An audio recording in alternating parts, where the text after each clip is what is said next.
Will he or won't he? That was the question coming into the finale of what I think is safe to say the greatest documentary or documentary series that WWE has ever produced. Would this really be the last ride for The Undertaker? I mean, it's in the name of the series. Isn't that what this has been building to? That was the big question coming into the finale.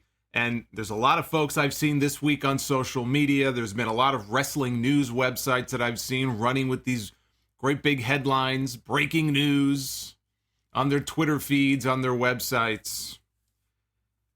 They must have been watching a different episode than I was. Maybe they were watching a different show. This is your Undertaker The Last Ride review for Chapter 5, Revelation. Just dropped on the WWE Network the other day. The best episode of the series, I thought. I thought it was the best of the bunch, and it was the longest episode as well, clocking in at over an hour.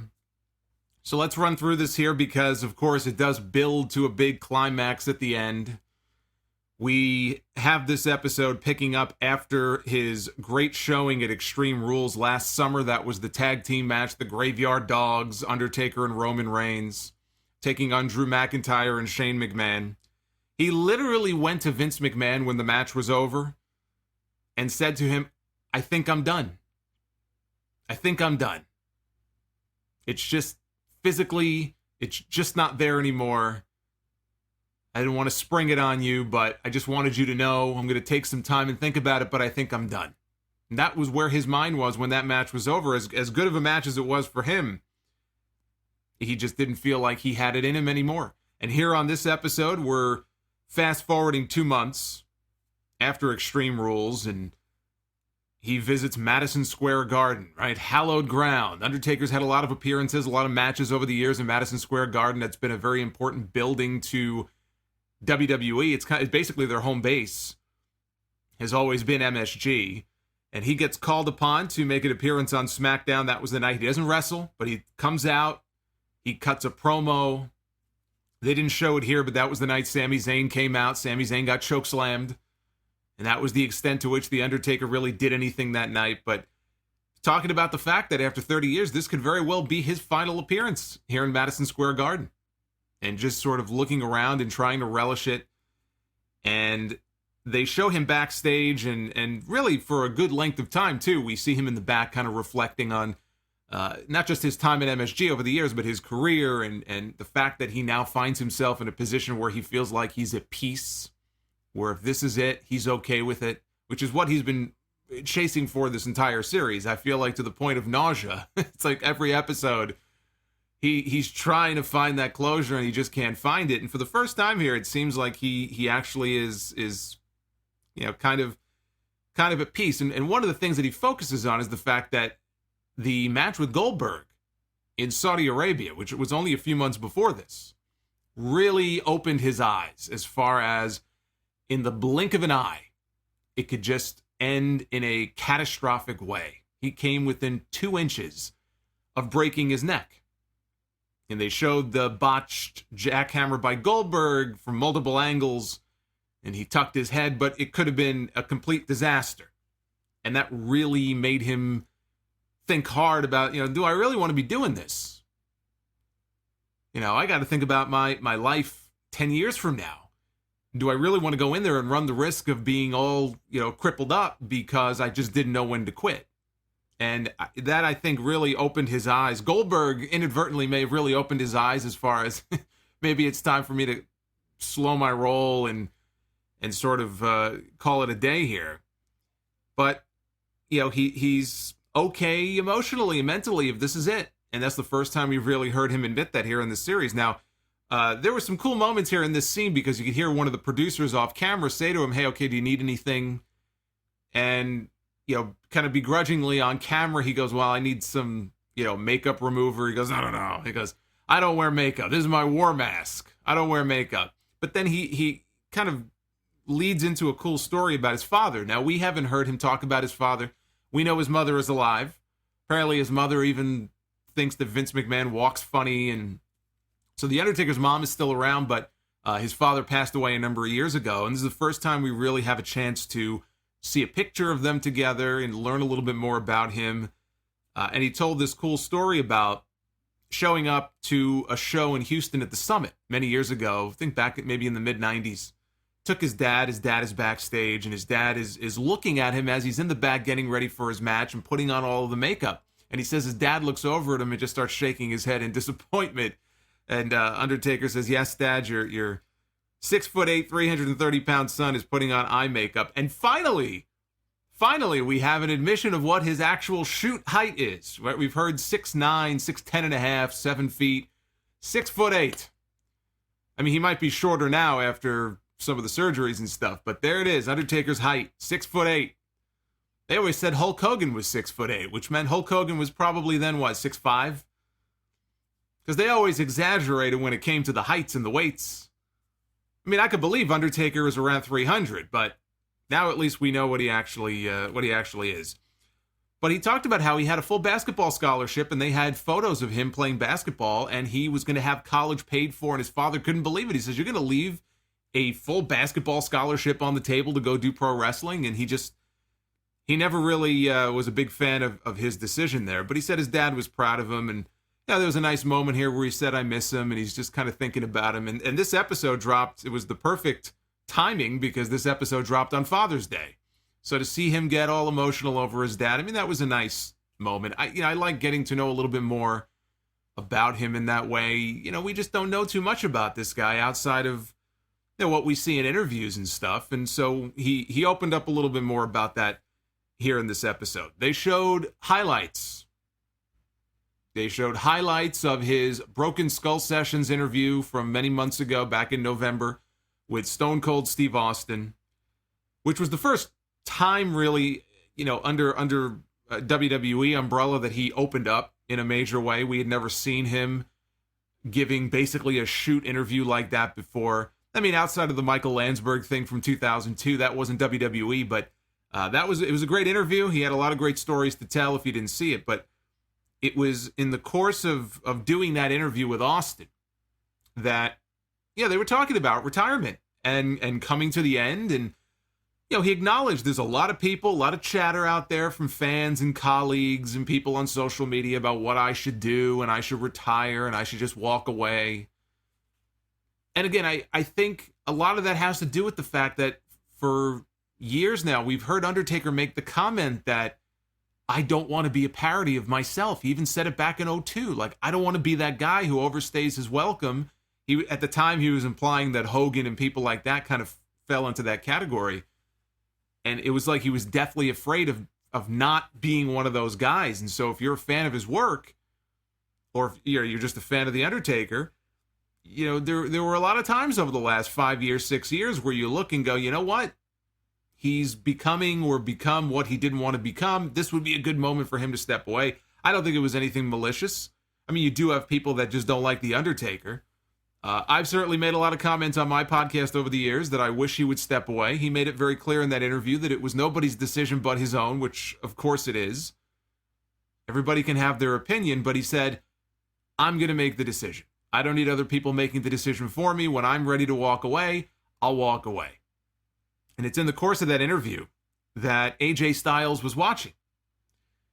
And AJ Styles is listening to The Undertaker, and AJ is thinking to himself, and boy, it sounds like this guy might be coming to the end of his rope. He might only have 1 or 2 matches left. I want to be one of those opponents. I want to be one of those matches before it's too late. So he says that AJ called him, and AJ said, look, I want to do something with you at WrestleMania, if you're open to it. Now, remember, after Extreme Rules, Undertaker thought, I'm probably done. I don't need to come back. If I don't come back and I end on that note, that's a good note to end on. AJ's telling him, look, I really want to work with you. He is actively politicking. He is lobbying to work with The Undertaker at WrestleMania. And Undertaker is telling him, he goes, look, dude, I'm a big fan of your work. 10 or 15 years ago, you and I would have torn it up, which they would have.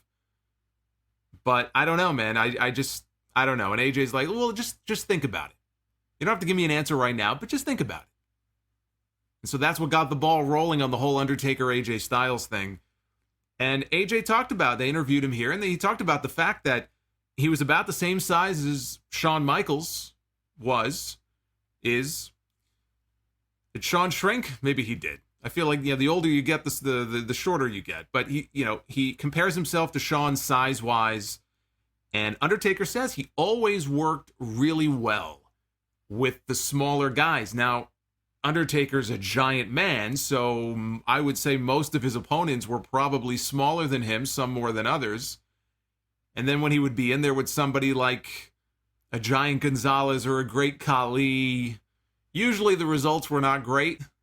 He had some good matches with like Kane and Diesel and people that were about his size. Some guys were just so big you couldn't do anything with them. But they showed footage of him working with Shawn. They showed footage of him working with Kurt Angle, Rey Mysterio. They actually showed footage of him working with CM Punk from WrestleMania 29. All great matches. He had legendary matches with Shawn Michaels. He had excellent matches with Kurt Angle. He had good matches on TV even with Rey Mysterio. I think one was on pay-per-view, one was on TV. They never had a really major program. CM Punk, the match at WrestleMania 29, I thought that was the best match on the show. So he makes a great point, because those guys can bump around for him. He could throw them around, and it helps to have guys like Michaels and Punk, Punk, but Michaels and Kurt, who are regarded as, two of the best of all time. I think it would be very hard to go in there with those guys and have a bad match. So he was talking a little bit about that. And Stone Cold is interviewed here. He says AJ right now, for his money, is the best wrestler on 2 feet. Couldn't think of a better opponent to step into the ring with The Undertaker if this was going to be his final match, his final hurrah. His wife, Michelle, said the same thing. And Michelle talked about how there was a mutual friend, one of AJ's, I guess, best friends that she and Undertaker had vacationed with for years. They never mentioned who the friend was, if they're in wrestling or if we would know who the person is. But that's how they got to know a little bit more about AJ outside the ring. So clearly, both sides wanted to do it. Undertaker just wasn't 100% sure if he was going to, commit to it. And he just wanted some time to work out physically and make a decision. We got footage of him at the Performance Center meeting a lot of the, PC people, NXT trainees. Damian Priest is there. Keith Lee is there. That guy Babatunde, however you say his name, he was there. I think the idea here is they wanted him, Matt Bloom asked him to come on in, meet with some of the bigger guys they have down there, and just, teach them, work out with them in the ring a little bit, impart your advice, impart your wisdom on what it's like to work as a big man. You don't find too many of those these days in wrestling. You don't find too many of those these days in WWE. AEW has some big guys. They've got, Luchasaurus and Brian Cage, I guess, is a big guy. Lance Archer. WWE has a few. I guess Corbin kind of would fall into that category. I don't look at him as like a giant. But they got some big dudes there as well. Bobby Lashley, Drew McIntyre, Brock when Brock is around. But, generally speaking, you don't have as many giants. You don't have as many big guys as you used to have. And they've got a few of them down at the PC right now, and so Undertaker is working out with them. Randy Orton, they interview him. He talks about the very first match he ever had with The Undertaker back in 2002 on SmackDown. And they showed Undertaker bumping all over the place for him. He gave him a lot in that match, to the point where they came backstage and, again, Orton was only 22 at the time. And they go to the back and Vince McMahon looks at them. He looks at Mark, right, Undertaker, and says, "What was that? Why'd you give him so much?" And Undertaker said, "Look, you want me to put the kid over, right? You want to see what he's made of? And, down the road, he'll do the honors for me. We'll work together." I mean, he was doing what he felt was right for business. They showed clips of the match from Raw, in the summer of 2002. Undertaker against Jeff Hardy for the undisputed title in a ladder match on Raw. It's a great match. Not only was it a great match, he gave Jeff Hardy a lot, to the point where you thought Jeff Hardy had a shot. He was just fingertips away from becoming the champion. When that match was over, even though Undertaker won, Jeff Hardy came away the big winner that night because he looked competitive in the ring with the champion. And Jeff was still in the early stages of his singles push in WWE. He was really a tag team guy still. I mean, he didn't really catch fire until 2007, 2008 as a singles. I mean, as far as his most popular period, but he looked great. He looked like $1,000,000. And when the match was over, now remember, Undertaker was a heel. You know, at that time, Undertaker was a heel, and he is looking at Jeff. He's shaking his head. He goes, boy, you gave me the fight of my life. He's paying him respects. He helps him to his feet. You know, he's pointing at, like, he's showing him the ultimate respect. Undertaker put him over huge. That was a huge moment. That was a huge match in the career of Jeff Hardy. And so in Undertaker's mind, at that point in time, this is what he was trying to do. You know, he was trying to work with these younger guys and see what they're made of and help them get them over a little bit more. So they're at the PC, and Undertaker's getting into the ring for the first time since Extreme Rules. It's probably been about 5 or 6 months now. He's running the ropes. He's, you know, trying to get his cardio going. And he's still not 100% sure if he's going to commit to the WrestleMania match with AJ or not. This was his time to kind of figure it out. Can I do it? Is this something I want to move ahead and do? And, you know, he admits, he goes, look, if I do this, it's right back where we've been, right? If I do this and we go out there and we have a stinker, not because of AJ, but because of me, right? He's figuring if this is a bad match or I'm not happy with this match, I'm right back where I was before. Unlike Extreme Rules, which I'm content to walk away. If we go out of WrestleMania and stink out the joint, I'm going to have to come back. I'm going to have to come back and redeem myself, and that whole vicious cycle starts all over again. And he's very much, you know, he's very much cognizant of that. And this was funny, too, because he was joking at this point. He says, you know, this documentary might wind up going on forever. This documentary could go on for 5 or 10 years until The Undertaker is finally content to find that match, to find that moment to go out on. And he's joking, you know, I'll be coming down the aisle with the walker and everything. And yeah, just to see him poking fun at himself was nice. You know, that he gets it. You know, he's not dumb. He's not blind to the realities of physically what he's able to do and what he can't do, you know, and Father Time catches up with you. He's a lot older now, mid-50s. He's not as young as he used to be, you know. But look, I mean, it just mirrors what a lot of people have joked about over the years on social media or podcasts. We're going to see the Undertaker's never going to retire. He's going to be coming down to the ring when he's got an oxygen tank on his back, you know. It's going to look like a rocket pack, but it's going to have some oxygen. He can put the mask on before he gets in the ring because he just keeps coming back year after year after year. You know, he may wrestle forever. That's always been the joke. But he talked about, he really does admire, you could see the admiration, the respect he has for AJ and his work. And, you know, AJ Styles is one of those guys, and you could say it about Sting and other people that have come in very late to WWE. AJ came in 2016, but AJ had this whole body of work before he even came to WWE.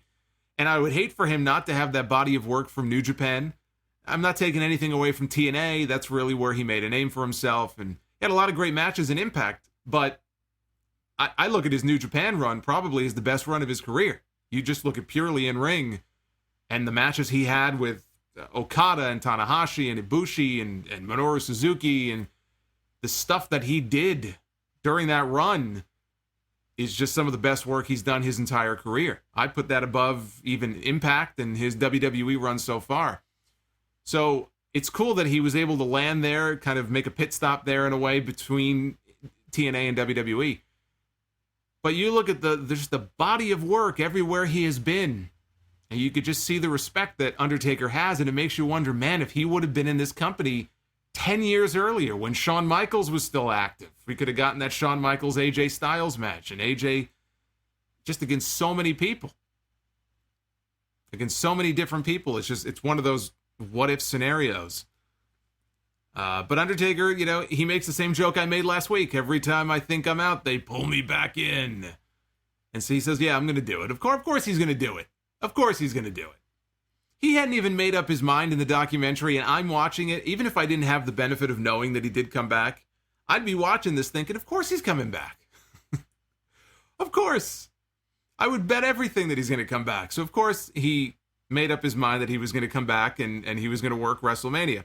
And what was funny is AJ or not AJ, but Undertaker and Vince McMahon played a joke. They played a rib on AJ. And Undertaker told Vince, he goes, look, here's what I want you to do.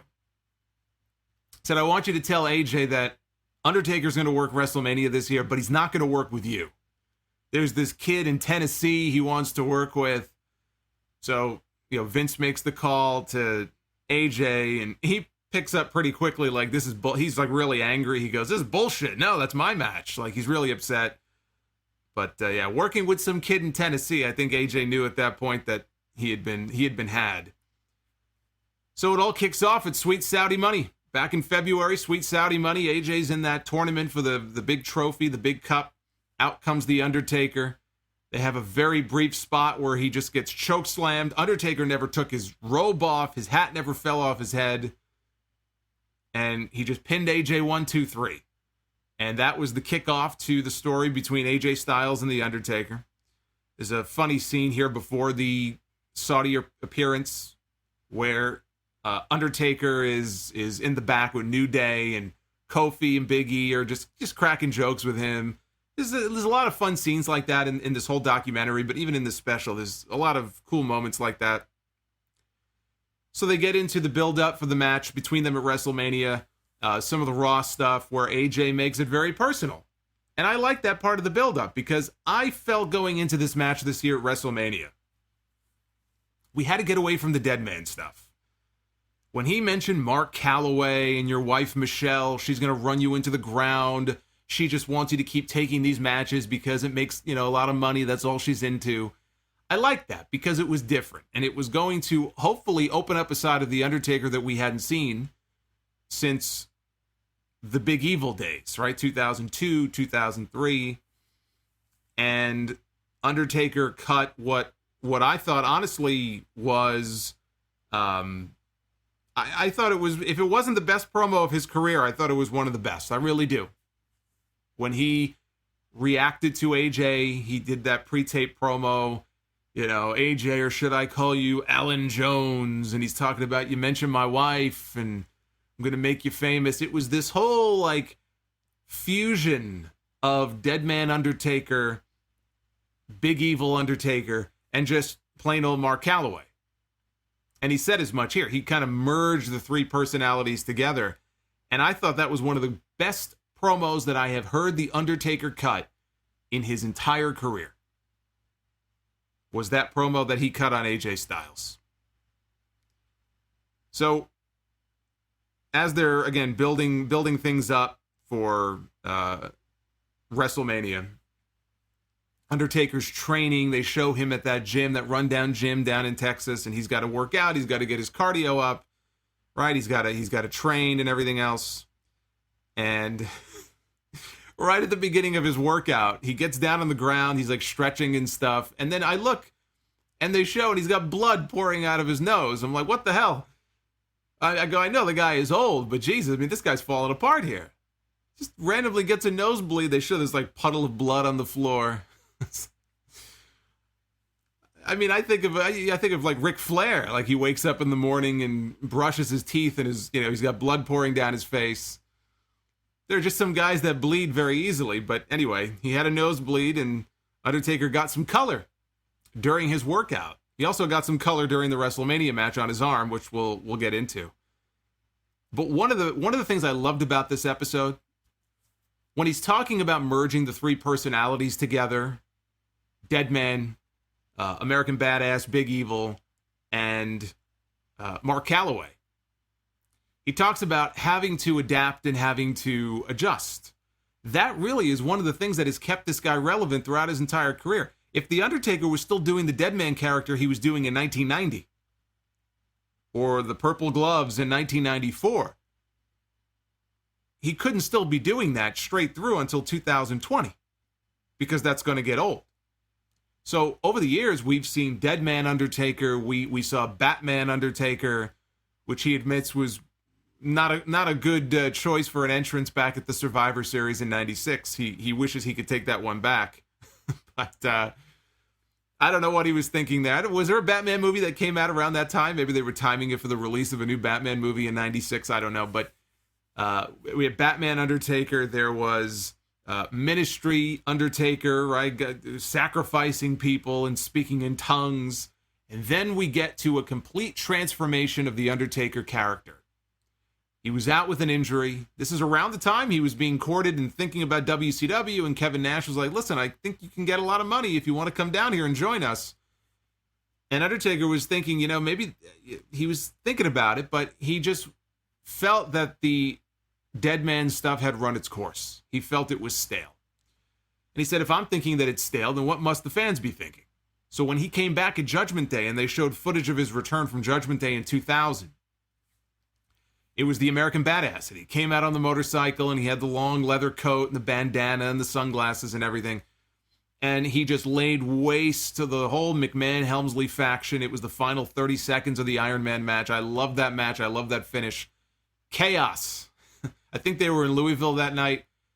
Just people losing their minds for the last 45 seconds of that match. It was great. It was great. It made me miss those days just because we don't have anything we literally don't have any audience right now with everything going on. But moments like that, we just don't have a lot of those moments anymore. We just don't. And so that was an epic return. I thought it was great. And he felt that he had to do it. And it was great because now the handcuffs were off. He didn't have to just come out and go, rest in peace. He can actually talk about, oh, this is my yard and I'm going to beat your ass. And, he would come up with these phrases and these one-liners that just, like he was some big badass, but he could never do that before. Before it was creatures of the night. And now if somebody started a what chant while he was talking, he would go, say what if you sleep with your sister? And all the inbred morons in the crowd would go, what? But that's still the best put down of the what chant that I've ever seen. There have been a few good ones, but that's still number one. So they're getting ready for a match at WrestleMania 36, and then the world goes to hell. The world goes to hell. They talk about the COVID pandemic shutting everything down. No more crowds at live events. They're not going to be able to do a match at Raymond James Stadium because they can't do WrestleMania at a stadium. They were going to go to Raymond James Stadium in front of 75,000 people and have a wrestling match, and now what are we going to do? Now we've got to figure things out. What's plan B going to be? And they were very fortunate that they were one of the matches that had the ability to go off-site so they can tape something, and they can tape something cinematically. Triple H was, it was his idea, I guess, to go the cinematic route with this. But they I guess the company told, or Vince or whoever told, these guys and told Triple H it's going to be a Boneyard match. And Triple H's reaction was the same reaction that I had, and probably a lot of you. Triple H is like, the hell's a Boneyard match? Which, again, I just have to assume they didn't want to go with graveyard. I don't know, just given everything that was going on. I just think it was some different stupid word for them to come up with. But it was exactly the kind of match we expected it to be. It was a buried alive match. That's what it was. It was a buried alive match taken out of the arena and put into an actual graveyard. And they called it a Boneyard. But Triple H was all of us in that moment. What the hell's a Boneyard match? So they found this 1-acre plot of land about 45 minutes away from the Performance Center down in Florida. And they show it, the drone images from above. It was like a residential area. They had a barn on one end, which they incorporated into the match, if you remember. And they showed us footage of everybody just kind of standing around. They had very little time to convert this thing into a boneyard usable for the match. And they did a hell of a job with it. I mean, they really did. And it was interesting to see the transformation of that land into what it turned into. And then things took a little bit of a turn here in this special. We learned something that I don't think anybody knew going into this. Undertaker said they were on their way back, I guess, to the PC. It was him, it was Triple H, it was Michael Hayes. And Undertaker's phone rings, and he can see that it's his niece calling him. And he says, something told him I should probably answer this and not let it go to voicemail.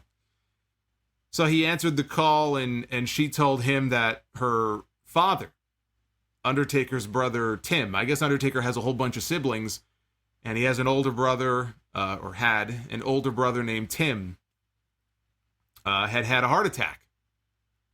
This guy's getting ready for a WrestleMania match the next day.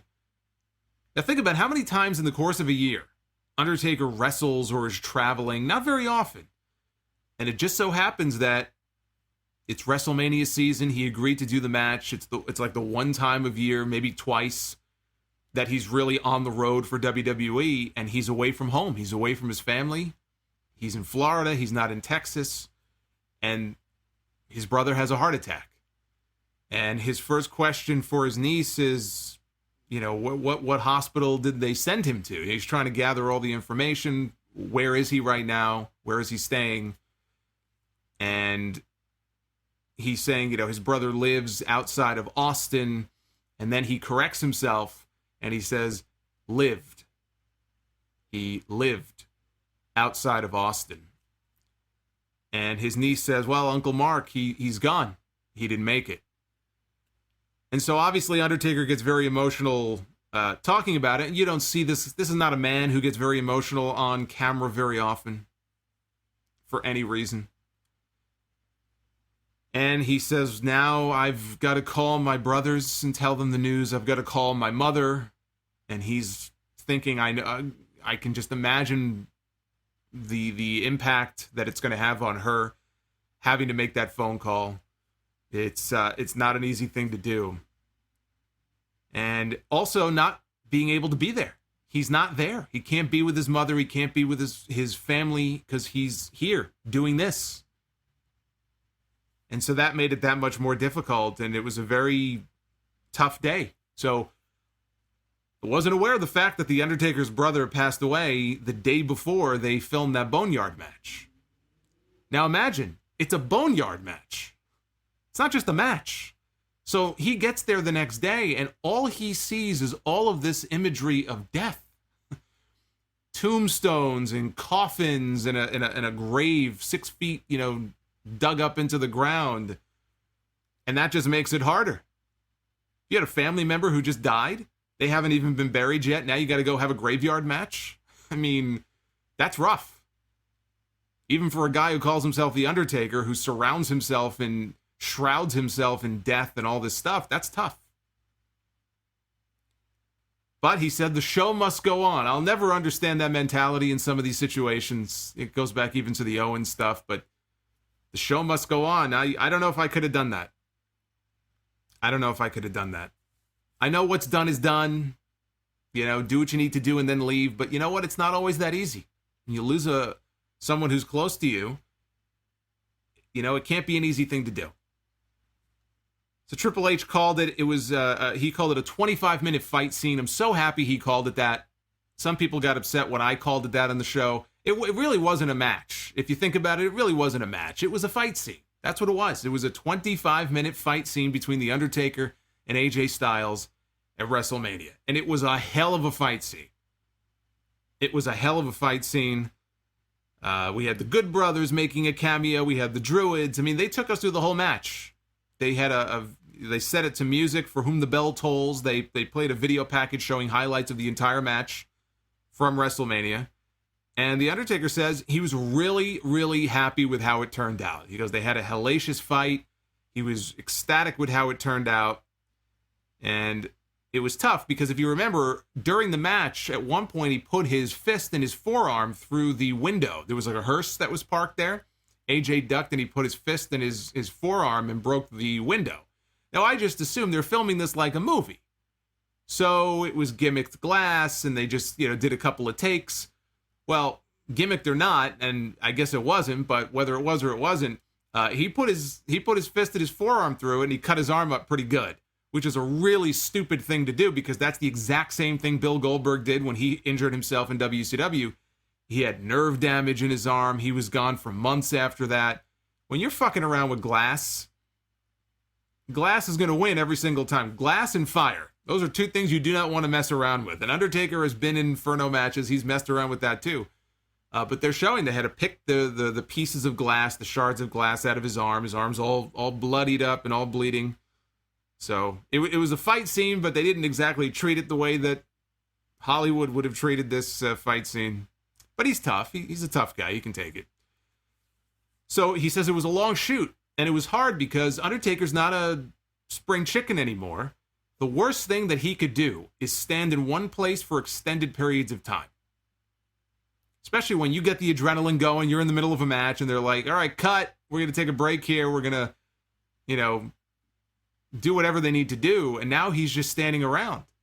Now the adrenaline is wearing down. He's coming down from that high, and that's when the pain sets in. So they were filming until 5 o'clock in the morning, and I mean, that's a long night of shooting, and a lot of it is just him standing around, trying to get loose, trying to keep loose, and so that didn't help matters either. But he was blown away.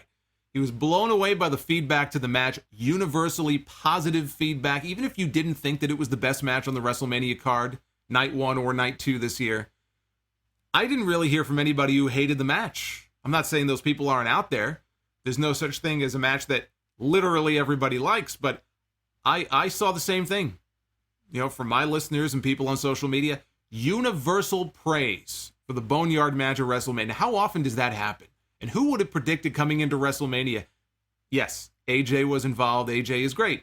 But that The Undertaker at this stage was going to have a WrestleMania match that was going to be universally praised? Nobody was predicting that going into WrestleMania. The match could not have gone off any better than it did. He was blown away by the feedback. And he said here, it was exactly what he was looking for. How do you top that? How many times during this documentary have we heard from Triple H and Shawn Michaels and Steve Austin and all these people chasing the dragon? Well, he caught the dragon here. Universal praise, rides off into the darkness, a winner. One of the main events of WrestleMania this year. How do you top that? Doesn't get any better than that. It was a complete blessing in disguise. I will forever wonder, what could AJ Styles have gotten out of The Undertaker at this stage of his career in a regular wrestling match? We'll never know. As great as AJ is and Undertaker, we knew Undertaker would be motivated. He didn't want to go in there and have a stinker, but your body can only do so much. I'm sure when he went to wrestle Goldberg, he didn't want to have a stinker. I'm sure when they went to Crown Jewel and he and Kane wrestled Shawn Michaels and Triple H, they didn't want to have a stinker, but they had a stinker. I will forever wonder, what would a regular match have been like? I'll tell you one thing, it probably wouldn't have been as good as this. They got lucky. As awful as this whole situation is that we're all still living with right now, the fact that it happened and these guys were forced to improvise and have a cinematic style match was the best possible thing that could have happened. The best possible thing that could have happened. So we fast forward a couple of months. Undertaker and Michelle, they're at home. They're down by the river. I don't know how many of you remember that skit from SNL. They weren't in a van down by the river, but they're down by the river on their property, just fishing and hanging out, and basically talking as if this is what he needs in his life. He just needs the quiet and the peace and to be with his family and to go fishing and just be one with nature. Nature taker. This is what he has to live for now. This is what it's all about. And they talked about how after the WrestleMania shoot, we talked about Undertaker's brother having passed away. Michelle talked about her nephew, who I think had just graduated from high school. He died in a car accident right after. So that family went through a lot of shit. Undertaker was talking about, he mentioned Kobe Bryant, how impacted he was by Kobe Bryant's death. In fact, there's a part of the documentary, I don't know if it was this episode or the last one, where he's throwing something in the garbage. Might have been this one. And he throws something and he goes, I think he said Kobe, which I guess is a thing that some people do when they shoot something into the trash basket or whatever, and they say Kobe. I guess that's some kind of tribute that people pay to Kobe Bryant. So he obviously was a big fan of the guy, and talked about that having an impact on him as well, and it just made him think of what's important in life. Spending time with family. He's a lot older than Kobe Bryant was, and Kobe Bryant had that taken away from him. And it starts to make you wonder, what am I doing? I've done everything there is to do. There's nothing else. There's nothing left for me to accomplish. He goes, this is what I'm here for now. I have a wife. I have children. I mean, he has multiple children from multiple marriages. I think his oldest child, I think his son is in his late 20s, I think, at this point. Because he's been married, I think, 3 or 4 different times. I think 3. So he goes, that's really what it's all about right now. It's all about family. And being here, he goes, I have more to contribute outside the ring now than I do inside. Which was a very telling comment. But the Kobe thing, he said, you never know when your number is going to be called. You never know when it's going to be over. And then came the moment that everybody was waiting for. This is the big moment that this whole series has been building to. Is he or isn't he? What is he going to say? What is he going to do when it all comes to an end here? Undertaker talked about, again, having another life now that he has to live, and having that ending to his career, if that was to be the ending at WrestleMania with AJ, how perfect that was. And he says he is content if he never wrestles another match again. He is fine with that. But there is a caveat.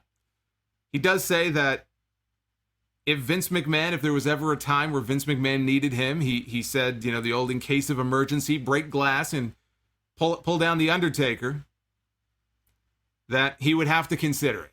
He did not close the door on wrestling again if Vince McMahon called upon him and said, hey, Mark, we need you.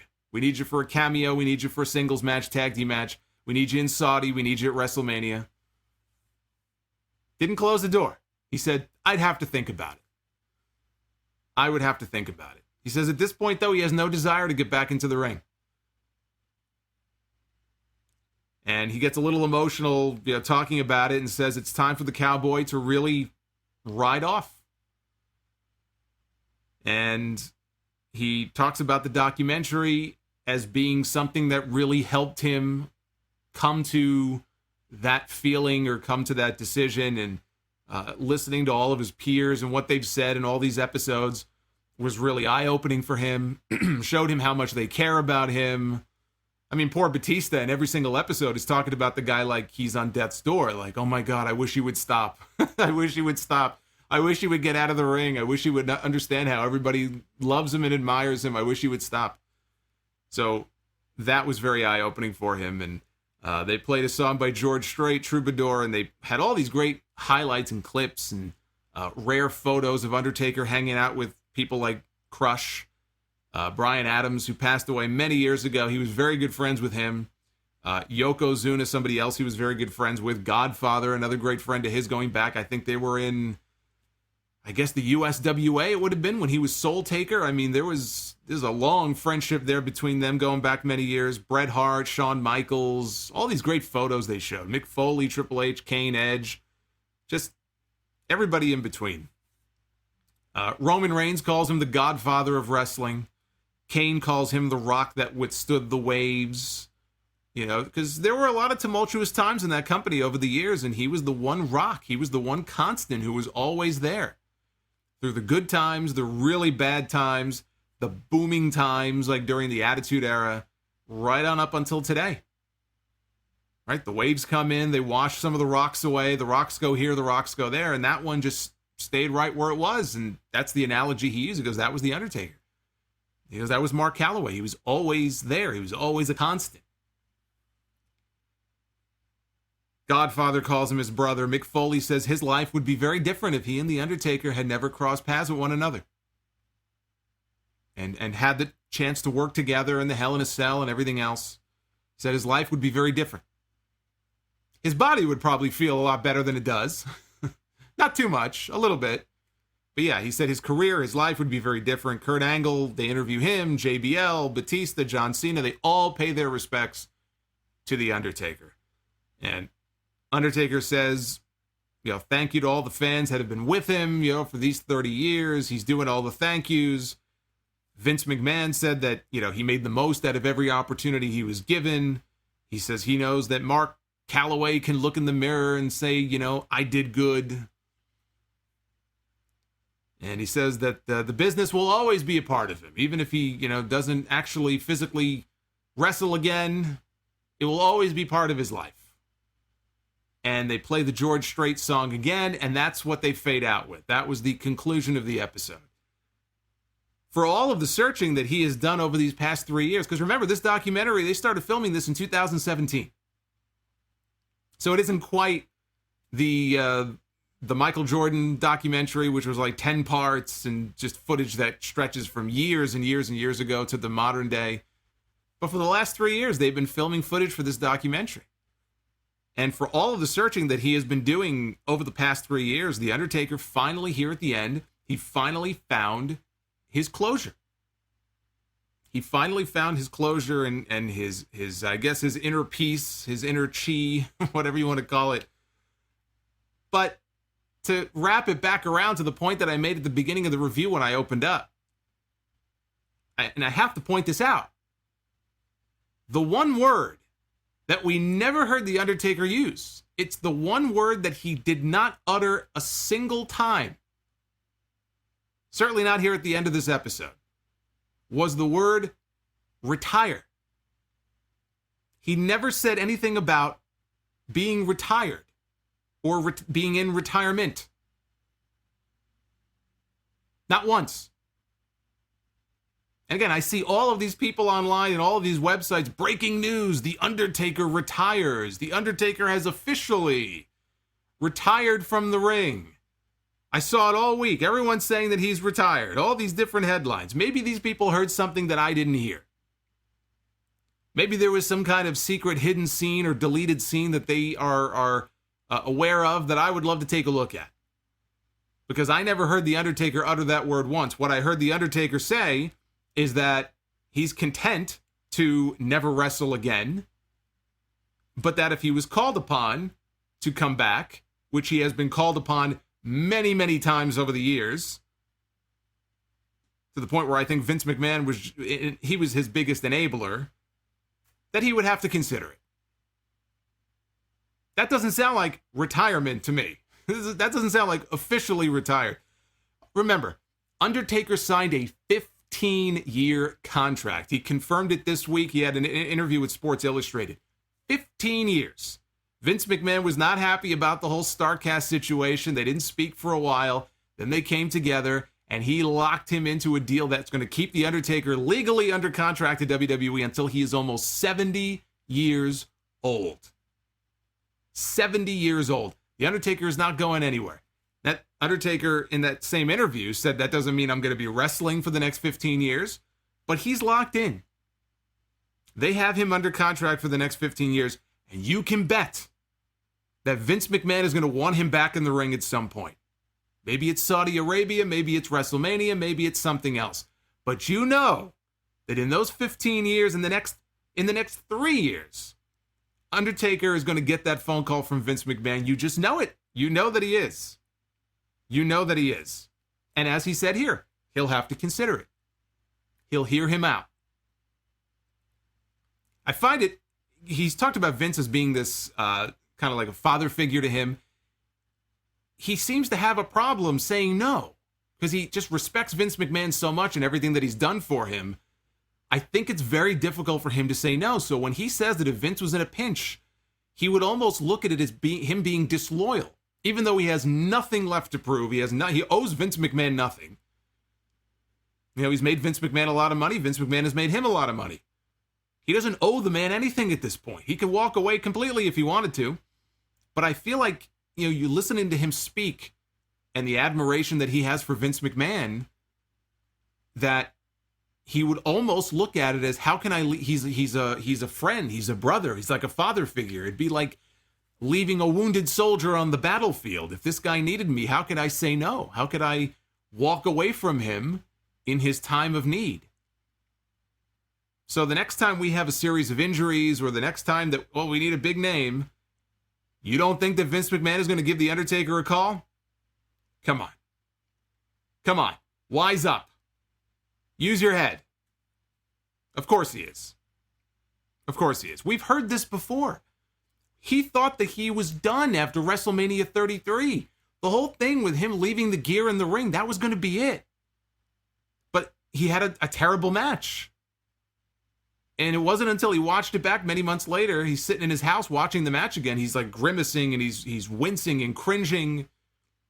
And he had to come back because he had to avenge that. He had to erase the memory of that performance by coming back and doing better. But at the time when he did that big finale at WrestleMania 33, that was going to be it. This was going to be like probably a 3-day documentary, not a 3-year documentary. He thought he was done then. He thought he was done after Extreme Rules. We saw him on video go to Vince McMahon and literally say, I think I'm done. I think I'm done. Went to Madison Square Garden. Felt the same way. He goes backstage at Madison Square Garden taking his gear off. And he's like, you know what? I'm at peace. If I never get back in the ring, I'm good. I'm good with it. I finally accept it. Same thing he said at the end of the episode. He said that in September of last year. Until AJ gave him the call. Vince McMahon said to AJ Styles, all right, you want to ask him, go ahead and call him. And that led to what we saw at WrestleMania 36. No one ever truly retires in pro wrestling. If there's one thing I think as fans that we have learned over the years, nobody ever really retires, right? When Cactus Jack was supposed to retire after the matches with Triple H, he didn't. They asked him to come back, in fact, a month later at WrestleMania, and he came back. You know, as a full-time performer, yeah, he was done, but he didn't retire. Terry Funk, I mean, it's a running joke at this point. I think Terry Funk has finally reached the point where he's a lot older, he's not in great health. I think we've probably seen the last of Terry Funk in the ring, but you know what? If he came back, if I read an item online one day in 6 months that said Terry Funk had another retirement match, would I be shocked? Of course not. Because it's become a running joke at this point. You know, Steve Austin is one of the few exceptions to the rule, right? I think Jack Briscoe was back in the day. When he was done, he was done. But like Steve Austin is one of the only other examples, at least like in terms of big names that I can think of, who really stuck to his guns. And a lot of that had to do with decisions that were out of his hands because it was a medical thing. Maybe he wouldn't have been cleared. I don't know what his doctors told him. Clearly, whatever it was that they said to him, it scared him shitless, and he never came back. You don't think Stone Cold didn't have opportunities to come back over the years to wrestle again? CM Punk, all that stuff years ago. He stuck to his guns, never came back. He is the exception to the rule. But no one ever truly retires in wrestling. I will say this. If the Boneyard Match really is the end for The Undertaker inside the ring, if this truly is the big finale for The Undertaker, it is a great, fitting final chapter for him to end on, riding that motorcycle off into the darkness. For, you know, a lot of fans, I think myself included, the best match on either night of WrestleMania this year was the Boneyard Match. You can't ask for anything more than that. You really cannot ask for anything more than that, aside from having a stadium full of people. As a performer, I'm sure you always want to perform in front of a live audience. That's about the only thing I think that could have just kind of completed it and made it perfect for this guy. That, however, does not mean that The Undertaker still cannot have a cameo and make some kind of appearance at Survivor Series this year if Survivor Series does in fact go to Texas. If they're able to do Survivor Series in front of a crowd of people, which is what I gather that's what the plan is. If they're able to do that, it's 30 years to the very event. 30 years to the very, I think even the date, if I'm not mistaken, I could be wrong. I don't have it in front of me. If it's November 22nd, to the day. 30 years to the day that The Undertaker made his debut at the Survivor Series. He belongs on that show. Not in the ring, doesn't have to be in a match, but he belongs on that show. If nothing else, come out, cut a promo, like an actual retirement promo, or give somebody a choke slam, give him a tombstone, whatever it may be. I still feel he's got to be part of that in some. You've come this far. Are you kidding me? All the years that we were wondering, is this going to be it for The Undertaker? Oh, The Undertaker should retire year after year after year. You finally get to year number 30, We're this close away from Survivor Series and you're just going to walk away and do nothing? It'd be like running the football down to the 1 yard line and saying, you know what, I think I'm good, and putting the ball down and walking off the field. You can't do that. You got to at least be there. You got to be part of it in some way. So I hope that he is, and I hope they find some kind of role, not an in-ring role necessarily, but some kind of role for him on that show.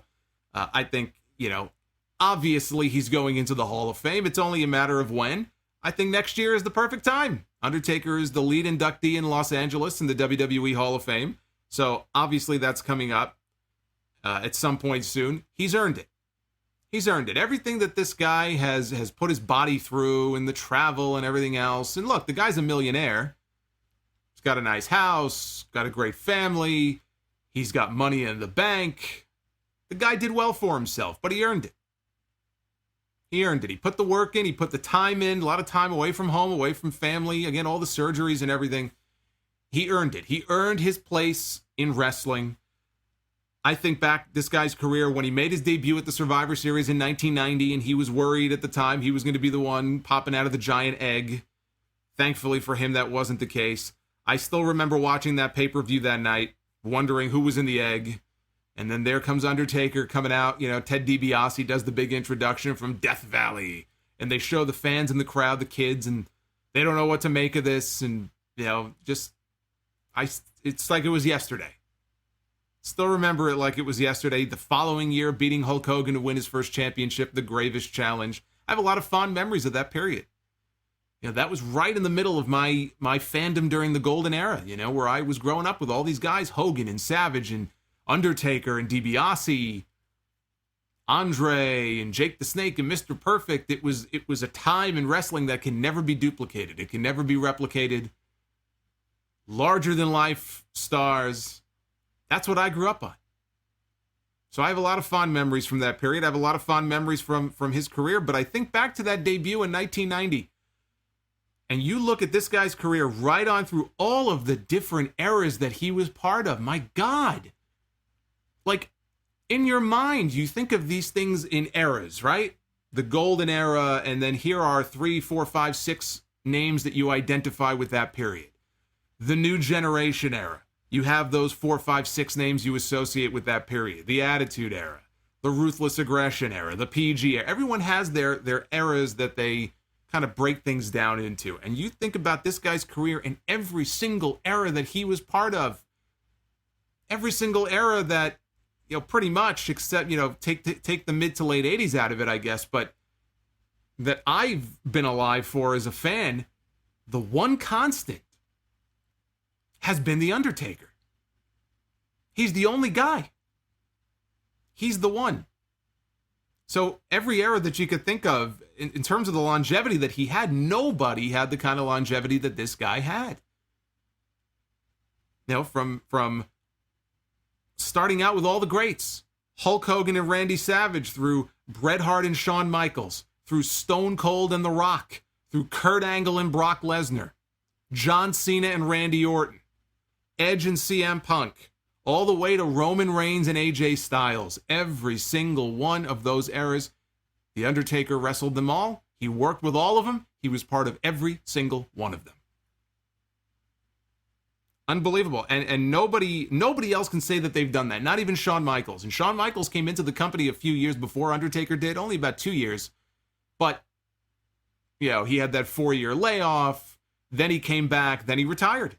So that whole period from 2010 to 2020, Undertaker was continuing to work with people. Shawn Michaels, had he stuck around, we would have seen Shawn working with AJ Styles and people like that. But he retired. He left. Undertaker stuck around. Maybe he shouldn't have.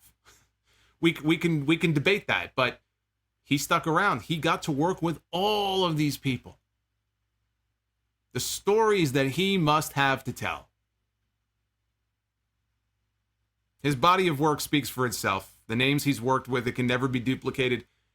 Now, when I think of his career, if I had to boil it down to my 3 favorite Undertaker matches, and you can submit your own, I'd love to hear from all of you, what your top 3 or your short list of 3 looks like. But I think of all right, what are my 3 best Undertaker matches? And in no particular order, these are not ranked or anything, but I think of the first Hell in a Cell with Shawn Michaels, which is one of the best matches in company history. I think of the second Hell in a Cell with Mankind, which was something that I have, I think as a fan, it's just one of those things where when you're watching it live, you kind of remember, okay, who you were watching it with, what your reaction was. I mean, it's not like the Kennedy assassination, but just in wrestling lore, I mean, that match it's kind of become kind of a legend of its own. And I can remember watching it, and my father was watching it with me. And the moment that he tossed Mick Foley off the top of that cage, I can remember his reaction. I can remember my reaction, thinking, man, this guy's dead. I think we were having pizza or whatever. We just stopped what we were doing. We couldn't believe it. And we couldn't believe the match went on. Took the second bump. While we were watching it, we just felt like this is something that everybody is going to be talking about. It was just a spectacle like nothing I had ever seen before. So I think of that, and I think of WrestleMania 25. So two of the best matches Undertaker ever had in his career, in my opinion, two of the three, were with Shawn Michaels. And I'm not saying that I didn't like the WrestleMania 26 match, but WrestleMania 25 is in a league all on its own. It's the greatest WrestleMania match of all time. And like the first Hell in a Cell, one of the greatest matches in company history, says a lot about those two guys. That they would have two matches like that spread out over the course of over 10 years. My God, I mean, the Hell in a Cell was 97. They didn't have that WrestleMania match until 2009. So imagine having two of the best matches of your career and two of the best matches in the history of the company you work for, and they're same person, and they're spread out over the course of 12 years. That tells you something right there about these two guys as performers. So that's what my top three looks like. One of the greatest of all time, a loyal soldier to the very end. Long may he enjoy his vacation. I call it a vacation. Until he inevitably looks down at his phone one day and he sees that call coming in from Stamford. Here's hoping he lets it go to voicemail. Subscribe, give this video a thumbs up if you enjoyed it. I've enjoyed doing these reviews. I'm glad that you've all been able to join me these last several weeks. This has been fun. I'm sad it's all over, but then I get happy when I realize that I'll be live with you again tomorrow night after AEW Dynamite, 10 p.m. Eastern, right back here on the YouTube channel, as we do each and every week. So I hope that you will join me for that. It'll be a good time. I hope to see you all there. Until then, I want you all to rest in peace.